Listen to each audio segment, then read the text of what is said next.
Now, listen, we've done some work. We've looked at the Auditor General's report into how the COVID money was spent.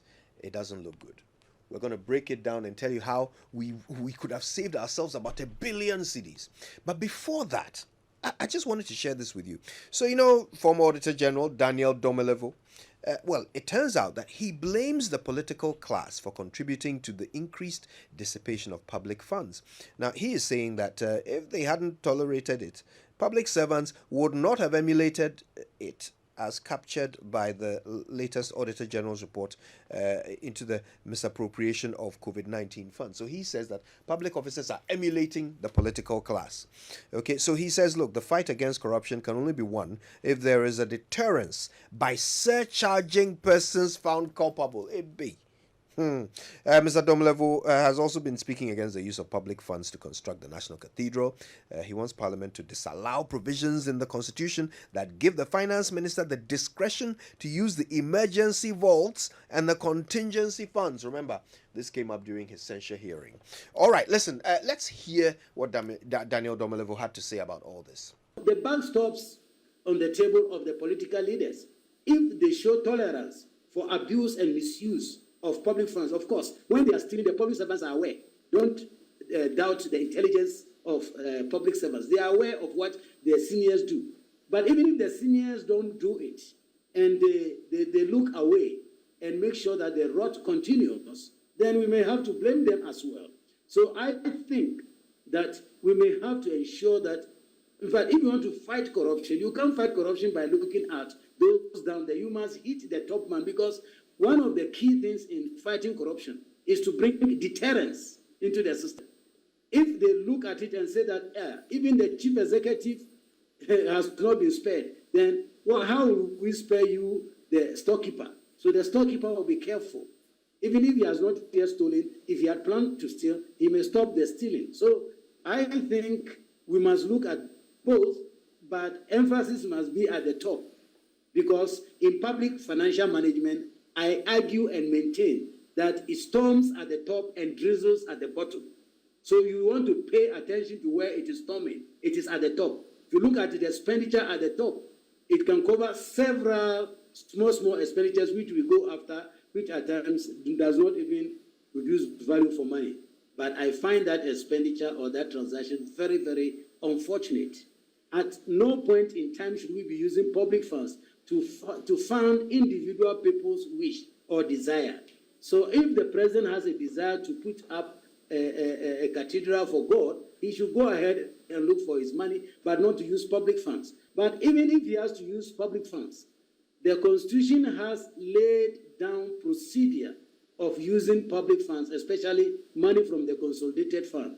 Article 178 provides that it must be in the budget or in a supplementary budget approved by Parliament, except if it is a charge on the appropriation by a law, that is the Constitution, or an act of Parliament. This was not done. Again, we were told that it was an emergency, as a result of which the Minister of Finance used the emergency, emergency vote in making that payment.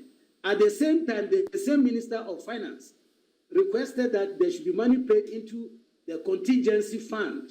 Read the Auditor General's report. It's there that 1.2 million was paid into contingency fund, not the vote, and used for COVID, which is clearly an emergency and unforeseeable expenditure. So if the cathedral was actually an unforeseeable expenditure which occurred, it should have been coming out of the contingency fund, not the vote. Why didn't it come from there? Because the contingency fund is under the supervision of the Finance Committee of Parliament. So there will be transparency and accountability there. So they went in for this black box called contingency vote and used that instead. Again, the Constitution provides that the minister, if he will not even use contingency fund, he must submit a supplementary budget to Parliament. There again, there will be accountability and transparency. To avoid this, the government decided to use contingency vote, which I must admittedly say has been in the books for several years. And it gives the ministers, the various ministers of finance, a leeway of putting money there and can use it anyhow. And I call on Parliament to disallow that expenditure line. They should cancel it. It is unlawful. The Constitution has provided medium for which the government should address contingencies or unexpected expenditures. There are two. One of them, utilizing the vote under the contingency fund, which must be replenished. Secondly, the minister can go to Parliament with supplementary budget. If they will not do this, then they should not allow them. There should be consequences for these infractions. If we do 1,000 audits and there are no consequences, people are going to continue with this impunity. I think and I recommend that there must be consequences, or people must be held accountable so that we can avoid the recurrence of this. But you want him to go ahead and surcharge, do you? Of course, yes. Hot. This is what we are concerning ourselves with this morning. It is not lost on anyone that the current Auditor General has outlined several ways in which the money that we mobilized to fight COVID was used and either not properly accounted for, or in some cases not properly used. So we took our time, we went through it. In fact, Winston stayed up most of the night doing all the accounting work and all the maths to show us a very dire conclusion that we could have saved ourselves about 1 billion Ghana cedis. Now, while you are working out for yourself what we could have possibly done with 1 billion Ghana cedis, let's give you the detail. So, Churchill, first of all, the first thing you did was you determined what irregularities to add to your calculation to make up the 1 billion, right? Yeah. You set a criteria for these irregularities. Can you explain what criteria you set? Well, so basically you're looking at the Public Financial Management Act, you're looking at its regulations, you're looking at all our laws on financial management, you're looking at the Public Procurement Act. Now, there are things which have to be done. Okay, so for instance, the Auditor General talks about the fact that infractions represent either losses that have been incurred by the state through the lack of adherence to the public financial management laws by public officers, or savings that could have been made if public officers and institutions had observed the public financial management laws by their decisions and actions. Right. And so all I intend to do, first of all, is to say that, okay, so where did they not go according to the laws? Because the law stipulates that this is what you're supposed to do. And if you do not do that, it's an infraction.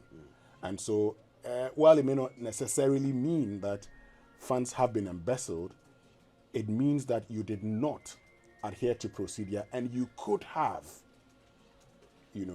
resulted in certain losses. The Auditor General, what he does is that where he finds that you didn't follow due process, would ask for further details. And if he accepts it, he would advise you not to do that going forward. If he doesn't accept it, then he says that money should be paid into the Auditor General's recovery accounts. So that's basically the criteria that we used in arriving at the total amount of irregularities. Okay. So you were able to determine the amount of savings we could have made if the law was abided by. Yes. So where the Auditor General says, for instance, that these money should be paid, that's savings. So where the Auditor General says, I cannot accept this. So for instance, when you look at the Community Water and Sanitation Agency, the 37 million, Auditor General says, I cannot accept this. And I mean, really, if you cannot accept, an expenditure, you cannot validate and thus cannot accept the expenditure, you should probably be disallowing and surcharging the, that expenditure. Where the Auditor General, for instance, tells the Ghana Water Company Limited that, look, you should have pay this money. And so government should not pay you this money. I say this is savings that we can make, for instance, because then they give that money to government for government to pay. Okay. So the Auditor General says you are buying certain offices which you should be paying for. Now you transfer these offices to government for government to pay for. You shouldn't be doing that. Pay that from your own funds. And so that will amount to savings for the state, for instance. Where you realize also that certain allowances have been paid to officers who did not deserve it, according to the Auditor General. And he thus recommends that these funds be paid into the Auditor General's recovery account. I say these are savings that we can make, for instance, where the Auditor General says, go for the $81 million, get into a renegotiation to prevent that loss. Preventing a loss will be having a saving. So I say this is a saving to the states. Okay. I get it. Yeah. I get it. Okay. All right. So that sets the rules. Yeah. Now, give us the numbers. In terms of, cost, all these irregularities cost us how much? $2,079,798,836. Jesus. Make it 2.79 billion. 2.079. Oh, 79 million. Yeah, so you can make it 2 billion. 2.07. Okay. Yeah, so 2 billion. 2 billion. Yeah. Wow.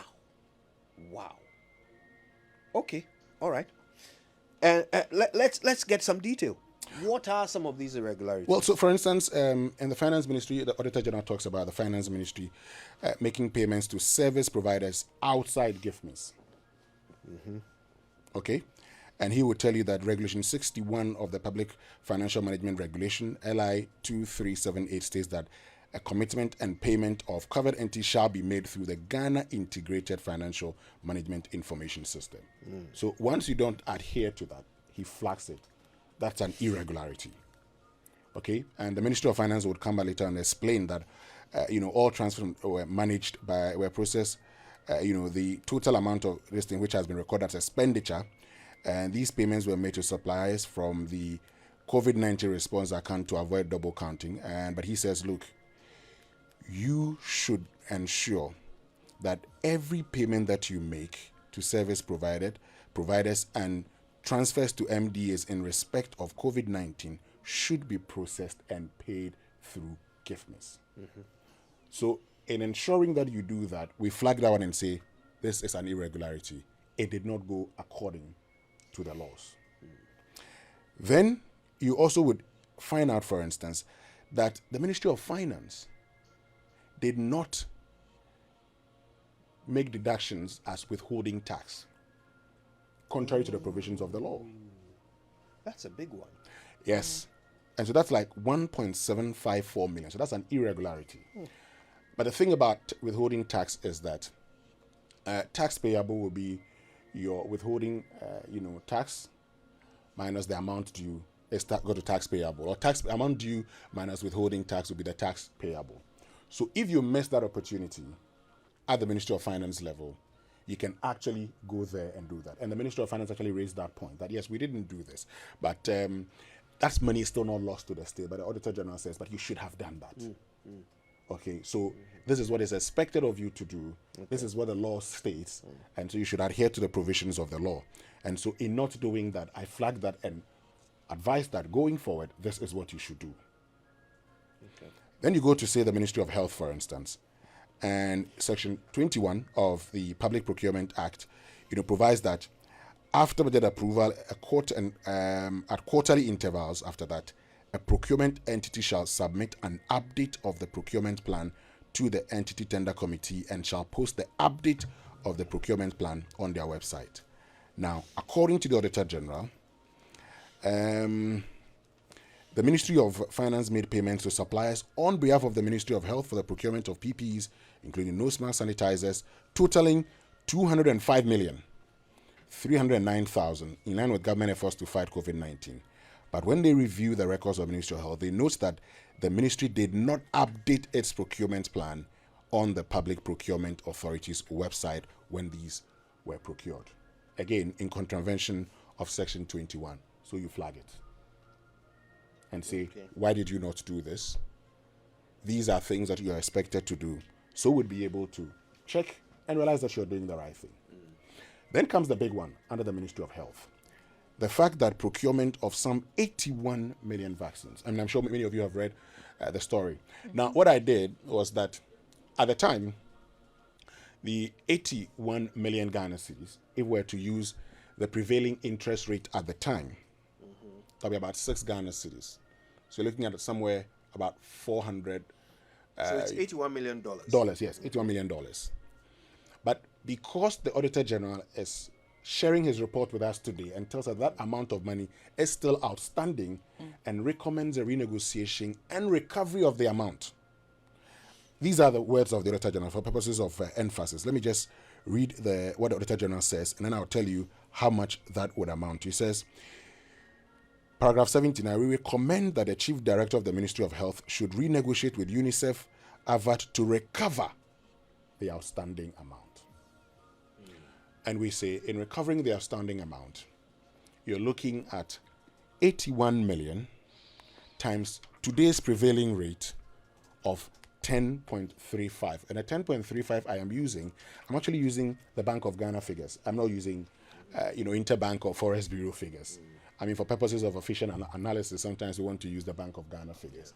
And so if I use the prevailing rate of 10.35, it totals 847,358,422. Almost 850 million. Yes. These vaccines that were expected to have procured, we paid the monies up front, and vaccines totaling $81 million were not supplied to the state. The Auditor General is saying, let's recover that amount. And I am saying, once he flags this, we flag that as an irregularity, and we say a recovery of that amount, which in today's prevailing currency, because we're dealing in dollars, and we made payments in dollars, and recoveries should be made in dollars, it will be paid at the prevailing CD rate of 847,358,000 Ghana cedis. Okay. So that's it. I mean, that's it for the Ministry of Health. I mean, there are a lot of other issues for the Ministry of Health, for instance, issues of rent and all of that. But, I mean, one of the things I want to look at, for instance, is the fact that the Ministry of Health makes payments beyond its threshold, beyond a threshold, and this amounts to $27 million. $27 million. In today's prevailing rate, that gives you over 200 million Ghana cedis. And the city noted that 10 suppliers and service providers who were contracted to supply medical and personal protective equipment were paid advances of 27 million beyond the required legal threshold. And he says this is a violation of Regulation 113 of the Public Financial Management Regulations 2019. Now, you were talking about some rent issues at Yes. the Ministry of Health. Is that the story of Ministry of Health renting a property for 15 million and spending 20 million to renovate Yeah. it? That's it. Let's just pause to digest that for. I'm surprised you are skipping that one rather. Because Ministry of Health rented a property Yeah. for how much? 15 million yes. Ghana cedis. Yes. Then they spent 20 million Ghana cedis Remodeling it. to remodel it. Yeah. Hey. Like, okay, first of all, which property is this? So this is a property that is situated in Adaklu, in the Volta region. Okay. And according to the Auditor General, they entered into a 25-year finance lease agreement. And these were uncompleted buildings in Adaklu, which were managed by a QHC product. And the buildings were to be used as an isolation center during the peak of the COVID-19 pandemic. Hey. Okay. I was just wondering exactly how much remodeling you can get for 20 million cedis. So 50 million cedi property in Adaklu. Yes. Okay. That must be quite huge. Yeah. Yeah. That is. Okay. All right. So let's move on. And I was telling you about, payments above their threshold. That's some $27 million and 9,911,601. Okay, so once you pay beyond your threshold, you've gone contrary to those provisions. You shouldn't have done that. So the Auditor General flags that. Then there's another one here. Okay, this is one of the things that the Auditor General, talks about and says, going forward, you don't have to be engaged in some of these things. So, for instance, he talks about frontline workers' life insurance policy or package, and now talks about general principles of insurance requiring that when an employer or organization purchases group life insurance to cover employees in case of death, accident, temporary disability, and critical illness, the employer organization may keep the master agreement, but the identified employees should receive certificate of coverage, which could be used by the beneficiary or next of kin to apply for the claims when the need arises. But they say they observed that the ministry paid 10 million as premium for special life insurance on COVID-19 without any life insurance policy document detailing the beneficiaries, their location, details of next of kin in case of death, nature of benefit, and the terms of coverage.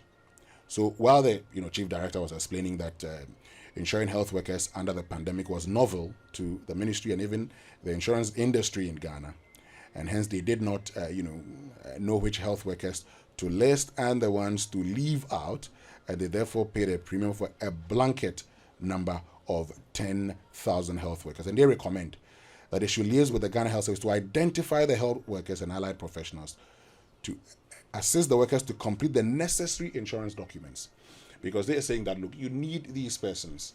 And the Auditor General has raised these concerns because sometimes dealing with insurance companies will be very difficult if you leave something behind. And I've been involved in an accident recently, and when I was taking pictures for my insurance, for my claims, for instance, and the number plate had been mangled, and as a result, they came back and said, well, what is the proof that this is your car? We have seen everything that is written on it. Yes, we know that it is yours. The police have indicated that in a report that it is yours, but unfortunately, we cannot say that this is yours because of the fact that we don't see the car number and would identify cars with their numbers. Imagine. Yeah. So that's just that by way of the Auditor General saying, no, we have to do things right here. Then you have medical items not accounted for, amounting to $247,000, 405. So the Auditor General start from, and I started by telling you that in many of these things he flags them because they do not go according to provisions of our public financial management laws. So he says Section 96 would indicate that a person connected with the procurement or control of a government stores is responsible for any deficiency in or for the loss.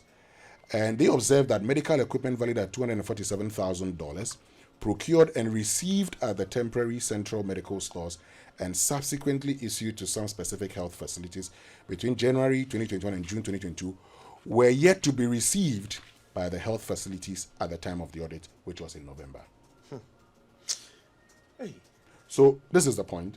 Those medicines have been procured, Yes. received at the stores, and issued to some specific health facilities.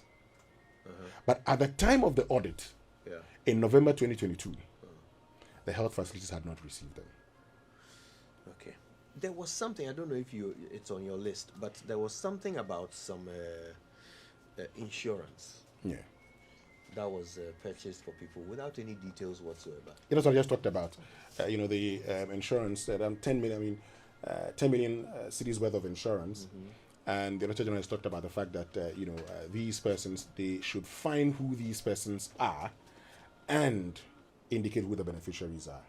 So he flags that and says, go ahead and find these persons and indicate who these But persons does that are. mean that nobody ever made a claim during, the lockdown and the pandemic time? Well, the Auditor General's report does not capture that. What the Auditor General's report captures basically is that you do not have evidence of the beneficiaries. And he thinks that minus the evidence of beneficiaries, it could become problematic for you. And so go ahead, indicate these persons, because in the Auditor General's report, he talks about the fact that, and he would indicate also how these monies were shared among some insurance companies in Ghana. So, for instance, the Auditor General shows that enterprise life assurances were giving 30% of those who were insured. SIC Life Company Limited had 20%. Wait, Enterprise had more than SIC? Yes, they had more than SIC. SIC is still state-owned, isn't it? Yes, and they had 20%. Glyco Life Assurance had 15%. Star Life Assurance had 7.5%. Holland Life Assurance, 5%. Ghana Union Assurance, 5%. My Life Assurance, 5%. GN Life Assurance, 5%. Allianz Life Ghana, 5%. And Ghana Life Insurance, 2.5%. Total money in here is 10,200,000 309,919.94 Ghana cedis. So, Winston, on this insurance thing, just to clarify, I want to test my understanding here. They were insured for a period, were they not? Well, the Auditor General here does not indicate the period within which they were insured. So does that mean they could still be enjoying that benefit of insurance? That's a possibility. Okay, because this is something that was given to them as a benefit, right? Because they were working on the front line. Am I correct? Yes. Okay. So my assumption was that it was for a period, like how they were being paid an extra 50% of their salary for a period. So I assumed that this benefit was also for a period. In which case, if it has passed, if that time has passed, then that insurance no longer applies to them, or they are no longer insured under this scheme. So the question is, while they were insured, were there any collections, were there any claims made? How did they make the claim? If your name is not on the policy, how do you make a claim? So according to the Auditor General, some 418 health workers have received payments from Enterprise Life. So how did they pay? 418, because subsequently, when management indicated to them that when they started, they didn't submit the list. Right. Subsequently, they presented a list to some of these insurance companies, out of which 418 of them have received payments. Okay, so that's it from the Auditor General when it comes to the Ministry of Health. There's also, the failure to issue COVID-19 equipment to the user facility, some 11,000. And they say they noted that during their physical inspection, that equipment valued at $11,963 issued to the Central Medical Stores through the District Health Directorate on 17th August for onward transmission to a double-room health facility was not issued. And they are recommending that the director should ensure that the District Health Directorate, as a matter of urgency, deliver the medical equipment to the Adabo-Krom community. Right. And of course, we have abandoned projects that's totaling 15 million Ghana cedis. But I want to hear about the Ghana Health Service. The fact that they compiled data on infrastructure and equipment, and that was data that the Ministry of Health actually had. So the Auditor General is saying that this 678,800 is something that the Ministry of Health already has. And so you could have just gone to them and gotten the data. Right. And so you cannot be saying that you spend this amount of money. And so for the Auditor General, no, they flagged this and said, if you communicate between yourselves, you would have realized that this is not the case. But let me get to the National Food Buffer Stock Company. Okay. Now, the National Food Buffer Stock Company, between April 2020 and September 2020, they received 3 payments totaling 42,237,000 Ghana cedis. Right.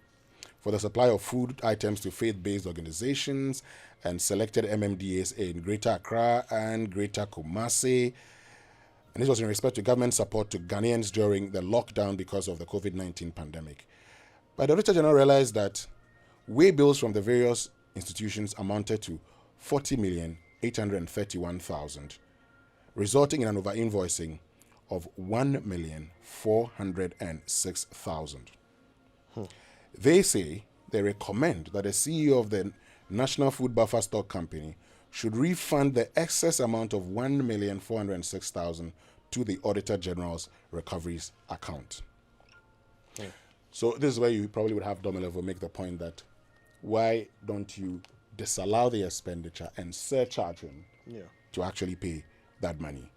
And he thinks that once you do that, that will be the way to go. But let's get to the Ministry of Gender, Children and Social Protection. And payments were acknowledged with honor certificates amounting to some 11,999,000. And they also flagged some uncertified payments of 5,638,684. But if we get to the Ministry of Chieftaincy and Religious Affairs, the Auditor General says, contrary to Section 96 of the Public Financial Management Act, their review of expenditure records of 6 regional House of Chiefs disclosed that COVID-19 funds amounting to 451,800 were disbursed directly to the paramount chiefs of the Traditional Council to fight the pandemic. However, these payments were unsubstantiated with relevant supporting documents. And they also noted that 2 regional House of Chiefs misapplied a total amount of 154,000. Okay? So you would find the misapplication of funds. So Northern for the inauguration of the Northern Regional House of Chiefs. Volta, sitting allowance, T&T accommodation paid at general meetings and election in the House. Now, the Auditor General says that they recommend that the Chief Director should ensure the registrars of the 8 House of Chiefs recover the total amount of 605,000 from the Chiefs, failing which the Chief Director should pay the amount into the Auditor General's recovery account. Now, this is the Auditor General indicating that this is expenditure that cannot be justified. And so ordinarily you would have had the Auditor General disallowing it and surcharging. Then you go to the Ministry of Local Government and Rural Development. The fact that the Auditor General noted, for instance, that some 285,000. So it says that the Ministry of Local Government and Rural Development received a release of 15 million from the Ministry of Finance to fund expenditure on COVID-19 response activities. Now, they noted, for instance, that in its expenditure, the ministry misapplied some 285,000 Ghana cedis. And thus, they say that should also be put in the Auditor General's recovery account. Because, they were used for things that were not COVID-19 related. And some of the things are, for instance, ECG, being payment of ECG for the purchase of a prepaid unit, release of funds for the purchase of curtains for the following rooms. Now, the Ministry of Local Government and Rural Development is giving money to help in the fight against COVID-19. And they use some of these funds to buy curtains. They use some of them to buy prepaid meter. Curtains? Yes, curtains. I mean, to block the virus from entering the room? Oh, not for certain rooms. And the Auditor General mentions the rooms in here. So you see, for instance, for room 32, room 13, room 38, room 45, room 35, room 25, and room 27.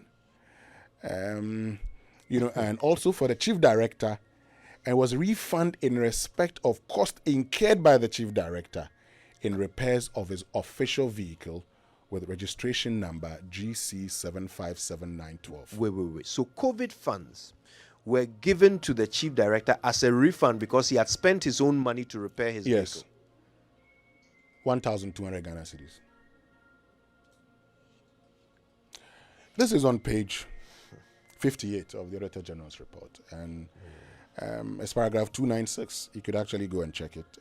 It's something that all of us can read, and once we read, we would find it.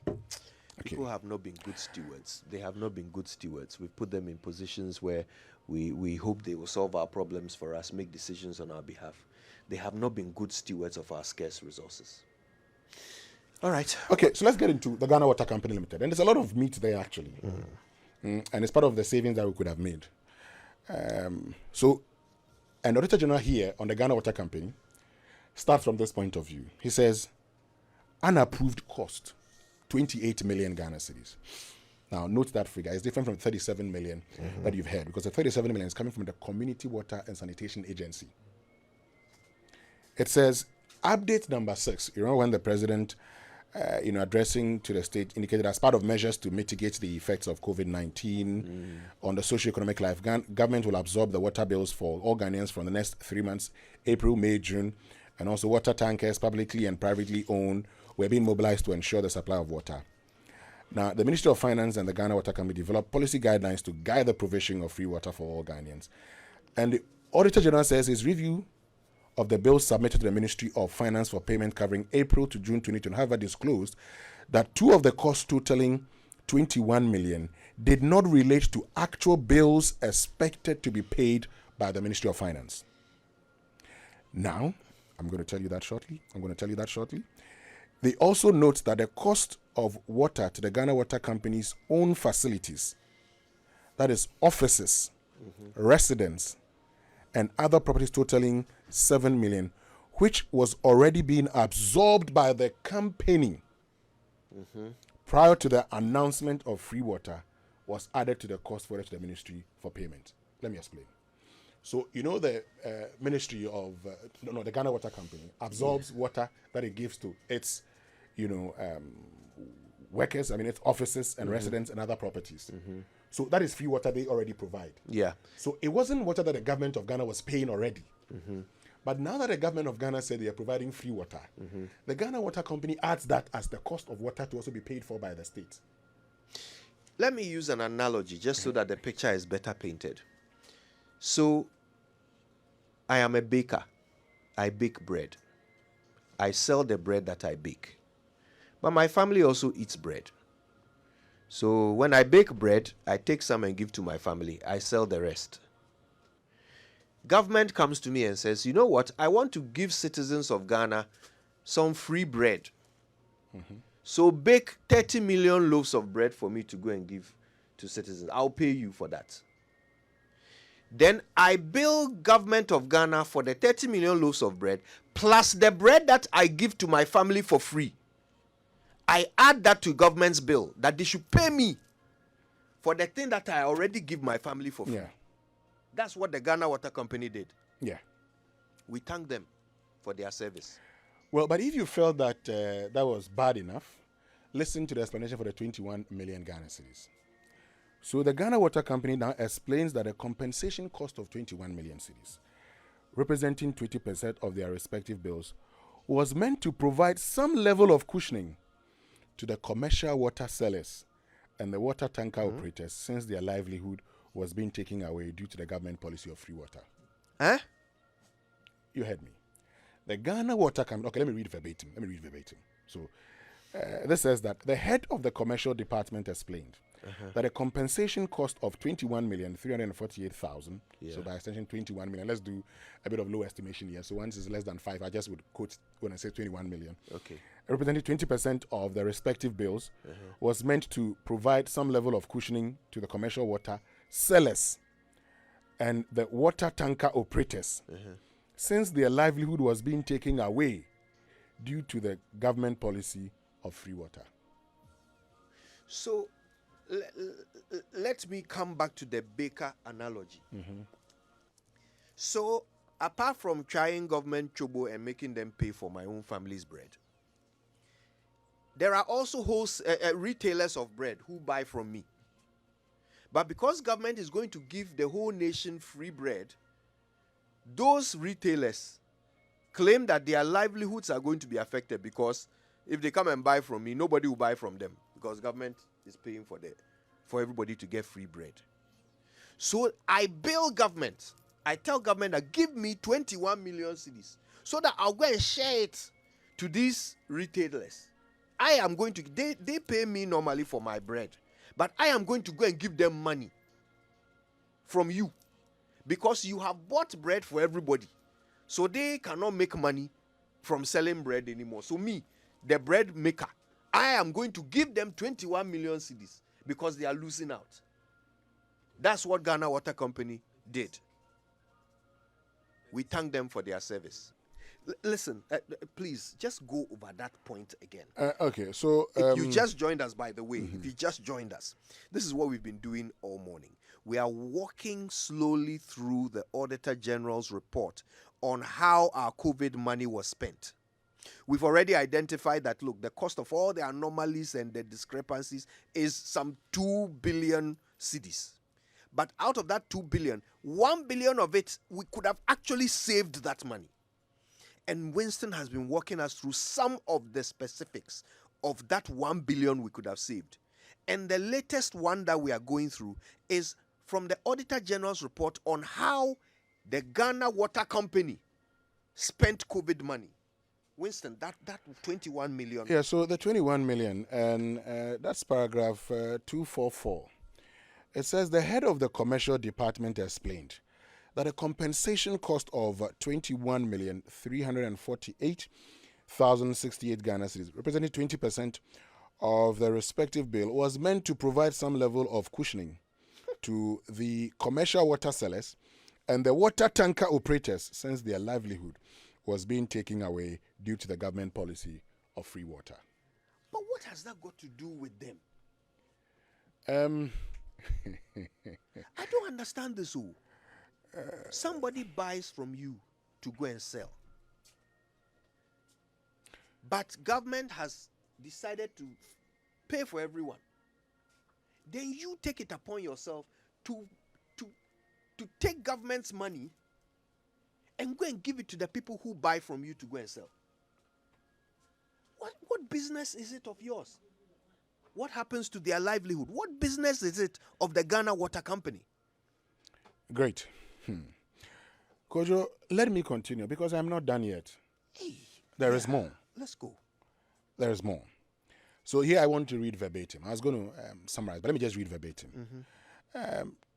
Paragraph 24 says, in line with update number 8, the President's address to the nation on 9th April, Ghana Water procured and installed 645 water reservoirs at the cost of $4,388,000 in some deprived and vulnerable communities across the country. Now, the installation of the reservoir, we noted, remained the property of the Ghana Water. We therefore recommend that the cost should be absorbed by the Ghana Water Company, as the 6 reservoirs have become the property of the Ghana Water, and we also recommend to management to commercialize the 645 water centers to serve the deprived communities. So this was also another part that it says, hold on a second, these have become your property, keep it and pay for it. So in other words, back to our baker analogy.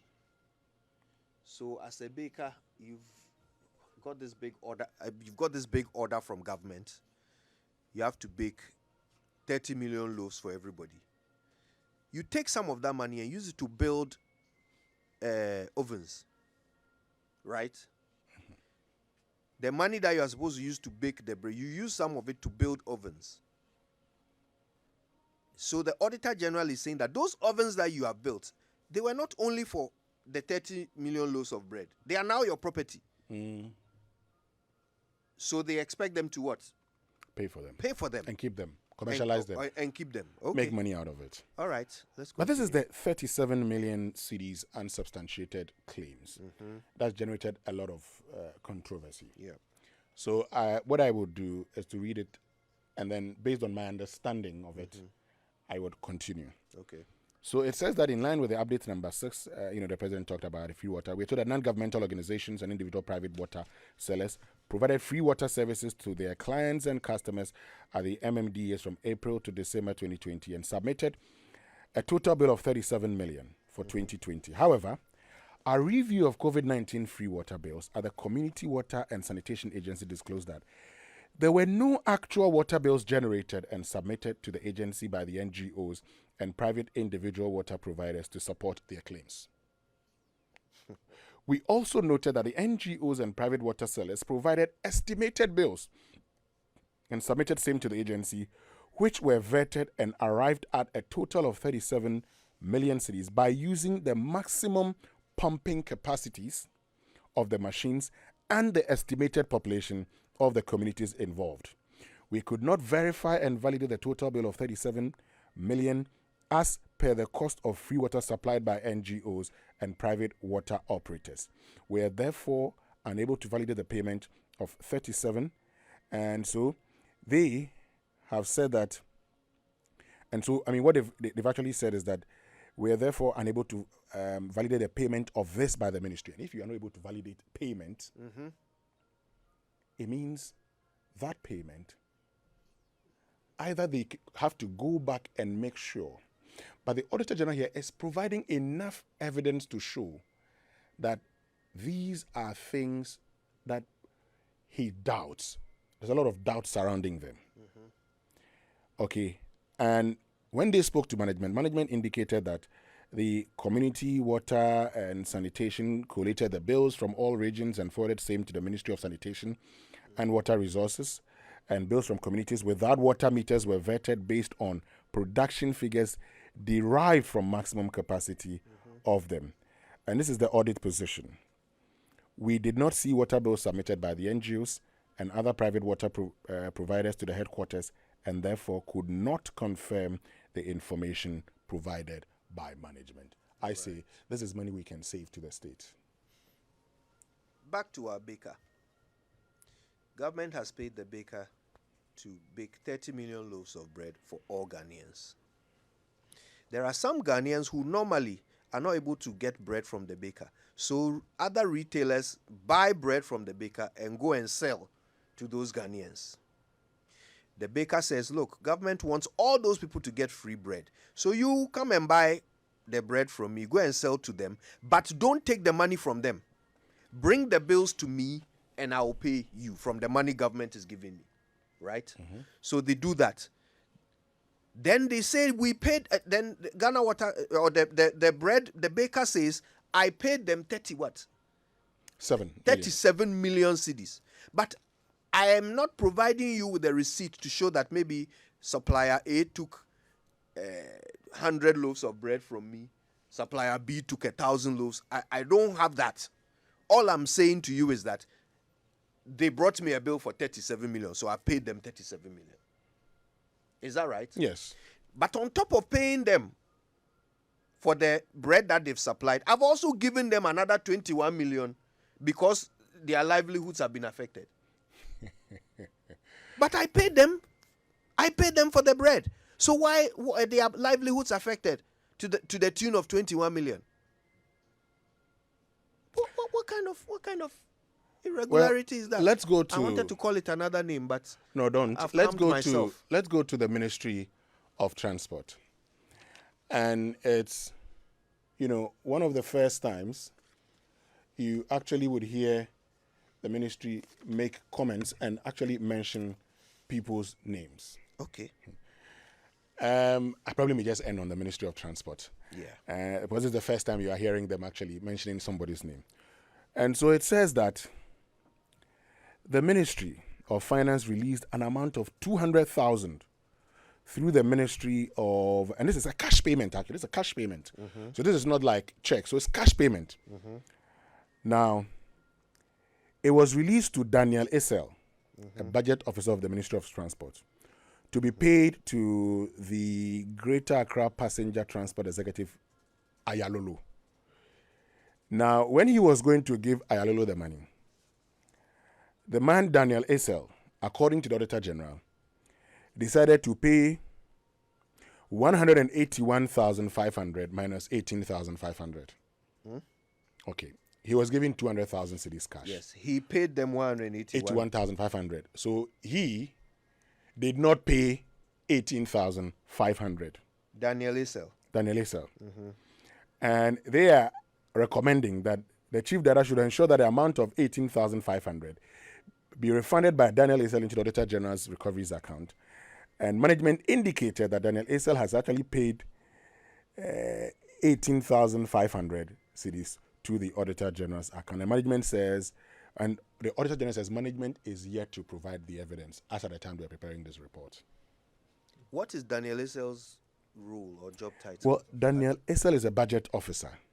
Budget officer at the Transport Ministry. Transport Ministry, yes. They gave him 200,000 to go and give to Ayalolo. Yes. He gave them 181,500. Yes.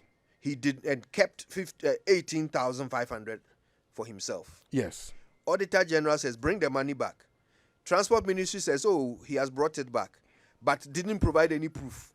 No, they said they're yet to, see any proof on that. This is what people did with our COVID money. Okay. Do you know what? Maybe we'll hold it here. Because in Semino, there's more. There's more. But the headlines is that the value of all these irregularities is about 2 billion. About 1 billion of that is it could have been saved. Yeah. Right? Could have actually been saved. And we are going to serialize the breakdown of the horrendous ways in which that money was frittered away.